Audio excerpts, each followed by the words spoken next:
शुरू कर लेती हूं कि वो जो एक के कामराज प्लान का जिक्र हो रहा है कि भाई 6 केंद्रीय मंत्रियों ने एक साथ नेहरू की टेबल पर इस्तीफा रख दिया। अब नेहरू को यह तय करना था कि किसको ऑर्बिट में रखना है, किसको ऑर्बिट से बाहर करना है। वैसी परिस्थितियां बीजेपी में दिख रही हैं क्या? हालांकि बहुत हाइपोथेटिकल दिखता है, पर दिख रहा है क्या ऐसा कुछ? ये पहले तो कैबिनेट का विस्तार और साथ साथ साइमल्टेनियसली ये भी तय हो रहा है कि नितिन नवीन की नई टीम आएगी, और इसलिए ये चर्चा गर्म है कि क्या अभी तक जो भी रीशफल मोदी कैबिनेट में हुआ है वो शायद 21 में सबसे बड़ा रीशफल हुआ था, जब बहुत सारे मंत्री मैं देख रहा था करीब 34 नए मंत्री लिए गए थे और बहुत सारे लोगों को ड्रॉप कर दिया गया था। तो वो अभी तक का सबसे बड़ा रीशफल माना जाता है, और जिसमें नया ब्लड इन्फ्यूज करने की कोशिश थी। तो वैसा कुछ करने का इरादा है क्या इस रीशफल में, या फिर चूंकि टीएमसी का एक गुट टूट के आ गया है, सिंधे में नए यूबीटी के सांसद शामिल हो गए हैं, ये क्या वैसी कोई एक्सरसाइज होगी कि भर्ती कर देनी है लोगों की? क्या वैसा होगा?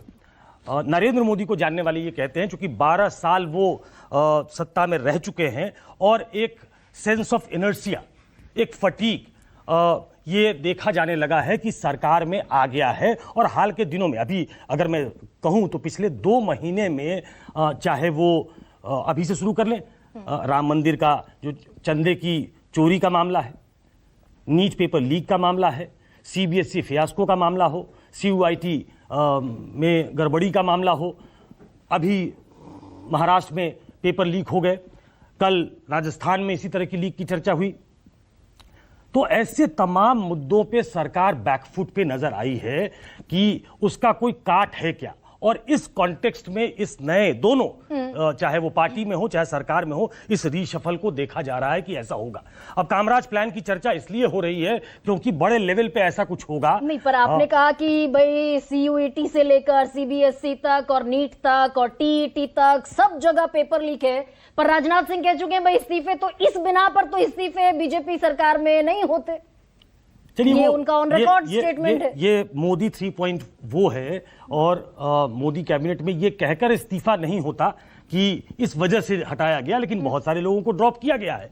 तो अंदेशा इस बात का है, चर्चा इस बात की है, संभावना इस बात की है कि एक नया कैबिनेट देखने को मिलेगा और शायद उसमें मोदी की छाप दिखेगी। कामराज प्लान भी देखिए, अगर आप इतिहास में जाएंगी तो बहुत वो एग्जीक्यूट करने के क्रम में ही पंडित नेहरू की डेथ हो गई थी। वो मई शायद 64 में चले गए, तो वो पूरा नहीं हो पाया। और उसके बाद इंदिरा गांधी जो है वो अपने इसमें चली गई, शेल में चली गई, उनके पार्टी के अंदर भी बहुत सारे चैलेंजेस आ गए, तो उनको देखना था। लेकिन अभी coming back to this Modi cabinet, देखिए पार्शियली इस कामराज प्लान को, अगर इस कामराज प्लान थ्योरी उस टर्म को इस्तेमाल करना चाहे तो वो नरेंद्र मोदी ने इस्तेमाल किया है।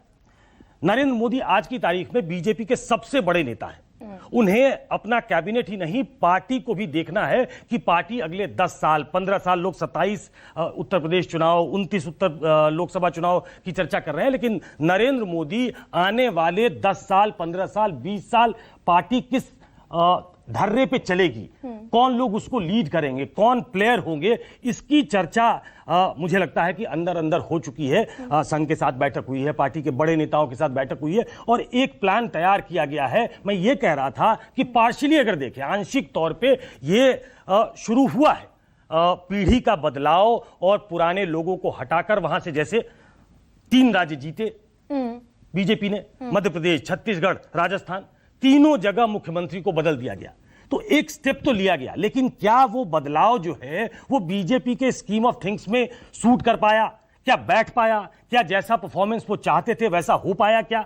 या उसमें रद्दो बदल की जरूरत है? ये क्या उसी तरीके से मैं एक और जोड़ दूं, अगर सबका एवरेज एज देखें आप, तो मोहन यादव शायद 61 साल के हैं, 62 या 63 साल के छत्तीसगढ़ के सीएम हैं। नहीं तो जितने नए मुख्यमंत्री हैं वो सब 50 से 55 के बीच वाले सीएम को बनाया गया है। एक 58-59 साल के शुभेंदु अधिकारी हैं जो बंगाल में सीएम बने। तो एक नई पीढ़ी को इन्फ्यूज तो किया गया है, लेकिन क्या वो विचारधारा के स्तर पे, क्या वो आइडियाज के लेवल पे, क्या, क्योंकि इस सरकार में ये बात कही जाती है कि मोदी तय करते हैं कि क्या करना है और उसको एग्जीक्यूट करते हैं। नहीं, इसमें एक और इंपॉर्टेंट पॉइंट सुकेश ये है कि अगर मध्य प्रदेश से शिवराज सिंह चौहान को हटाया गया तो उनको यहां केंद्र में मंत्री बना दिया गया।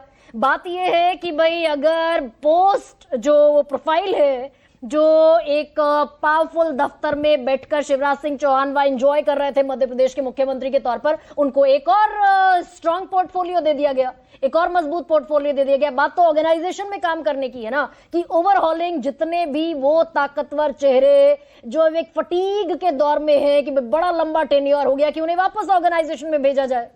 नहीं, कोई जरूरी नहीं कि उनको ऑर्गेनाइजेशन में ही भेजा जाए। हाँ। मुख्यमंत्री के तौर पे किसी को बिठा के और उसको अगर केंद्र में ले आते हैं, 67 साल के शिवराज सिंह चौहान है, उनके रिटायरमेंट की उम्र नहीं आई है, लेकिन ऐसे बहुत सारे चेहरे हैं जो, जैसे मोदी कैबिनेट का एवरेज एज क्या है, उसमें करीब 7 से 8 मंत्री ऐसे हैं जिनकी उम्र 70 से 80 के बीच है। जो एवरेज एज है वो करीब 62 साल के आसपास है। जो 66% ऑफ देयर मिनिस्टर्स वो 51 साल से 70 के बीच है। जो 21%, मेरे ख्याल से 24%, वो 31 के 50 से 50 के बीच में है।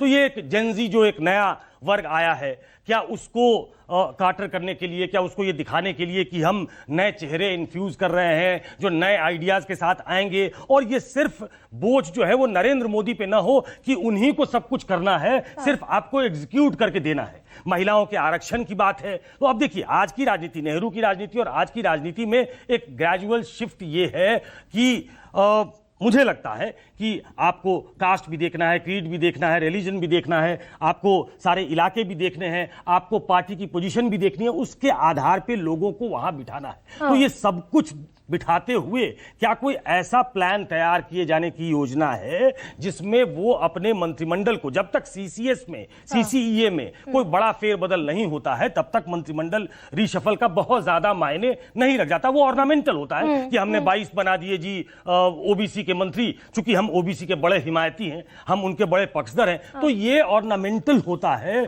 ये पॉलिटिक्स के लिए होता है। लेकिन गवर्नेंस के लिए, गवर्नेंस के लेवल पे अगर आपको उस लेवल पे ले जाना है तो आपको चेहरे देखने होंगे, उनका परफॉर्मेंस देखना होगा, नया ब्लड देखना होगा, और नए आइडियाज के साथ कौन आता है ये देखना होगा। मुझे लगता है कि चाहे वो पार्टी हो, चाहे वो सरकार हो, अगर ये प्लान, जिसको मोदी कामराज प्लान तो नहीं कहेंगे, मोदी शायद उसको मोदी प्लान कहें, बीजेपी का इकोसिस्टम शायद उसको मोदी प्लान कहे, कोई और नाम दे, कामराज प्लान तो नहीं होगा, लेकिन ऐसा अगर कोई प्लान है तो मुझे लगता है कि एक साथ, चूंकि दोनों, चाहे वो पार्टी में हो चाहे सरकार में हो, दोनों में ये रिशफल एक्सपेक्टेड है, तो वहां देखने को मिल सकता है। पार्टी में भी गवर्नमेंट